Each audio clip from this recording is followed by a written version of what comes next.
I'm Swen. Welcome to Larian. Come in. Today we'll be presenting you the new Divinity game. It's called Divinity Original Sin. For us it's very much a back to the roots game.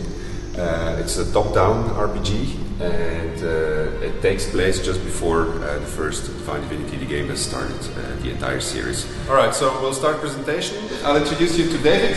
He's the producer for Divinity Original Sin. Hi. And we'll be showing you the game together because this is going to be the first Divinity that's in the multiplayer. So you can take a seat. In the game you control a party which initially consists of two protagonists. The first being a woman that's been recently resurrected. The second one is a condemned warrior who's been suffering years of agony and torture. And what's special about them is that they're able to resist and control a strange new form of magic which is being used by the forces of chaos against the inhabitants of Rivellon. We're joined in multiplayer, and in single player you control both these characters. We're making the world highly interactable, which means that everything that's not too heavy or that's not nailed to the ground, you can move it around, you can use it, you can pick it up, you can destroy it. As an example, you got this mushroom which I can pick up, and then I can apply it to my sword, and my sword now has a couple of poisonous charges, which might be an interesting thing to do just as you enter combat. The game has a reputation and attitude system, so you have to be careful with whose property you mess around with. You can't just go around and open and move and pick up stuff that belongs to someone, because that has consequences. Well, of course, if they can't see you, you can pretty much do whatever you want. Our ambition is to recreate that tabletop RPG feeling in which the entire party is involved in decision making. And that's why we introduced this cooperative dialogue system. So for instance here we're in a dialogue with a skeleton bomber and he's pleading for his life.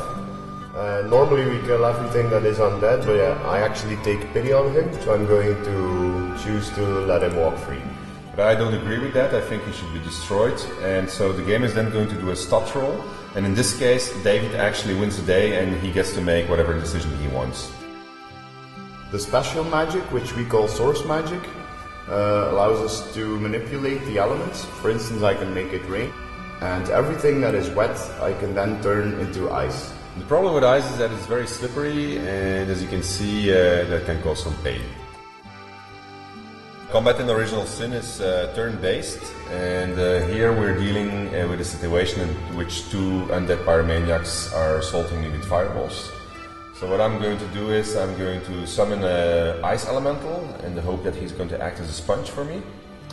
And I'm going to fire an explosive arrow at one of them.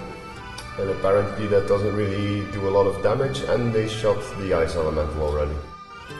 So they seem to be very resistant to fire, so what I'm going to do is I'm going to cast a fireball, but I'm going to aim it actually at the ice. And that's going to turn it into water. And then I can use the water to fire an electricity bolt on it, and then we hit two birds with one stone because they're both electrified. So that should give you an idea of what type of game Divinity Original Sin is going to be. It's a turn-based, top-down RPG with multiplayer, heavily inspired by the first Divinity, with a large world with many secrets and lots of things to discover. So yeah, the idea is also that we're going to ship the editor together with the game, and it's actually based on the technology that we've been using to make our RPGs over the last couple of years. Players will be able to make their own adventures, they will be able to share them online, they'll be able to play with their friends, and I hope that there's going to be a large community of new stories arising from that. So voila, yeah, I think that's the end of our presentation. Should give you a good idea about what the game is. So, do you have any questions?